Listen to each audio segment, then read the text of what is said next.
Thank you, Mr President. I seek leave to make a brief explanation before asking a question of the Minister for Aboriginal Affairs about vulnerable children. Is leave granted? Leave is granted. The Honourable Mrs Henderson. Aboriginal Children's Commissioner April Laurie has released the findings of an inquiry which reveals half of all Aboriginal children in South Australia are reported to the Department for Child Protection during their childhood. One of the recommendations to come out of that report is investing more in early support services in Aboriginal-run organisations.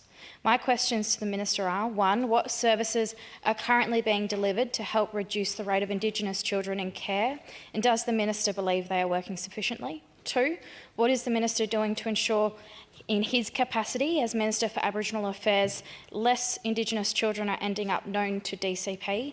And 3, can the Minister advise what new initiatives he has introduced as Aboriginal Affairs Minister since coming into government to work to tackle these unacceptably high rates?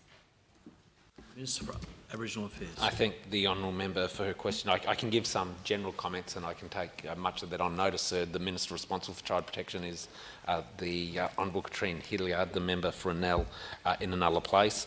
There was quite a lot that was said about the report that the honourable member mentions in a ministerial statement that the Honourable Claire Scriven tabled from the Honourable Minister Hilliard yesterday. I do know, because the honourable member alluded to in the question, as Minister for Aboriginal Affairs, I obviously take a keen interest in my colleague's area of child protection, given the overrepresentation of Aboriginal children in the area.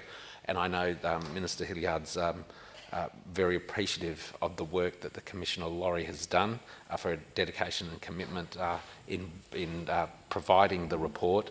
I know that Minister Hilliard is now having a look at that very thorough report, its recommendations, and will respond accordingly. But in relation to some other aspects of the question, I'll be more than happy to take on notice and bring back a reply about the various increased levels of funding, programs and specific actions.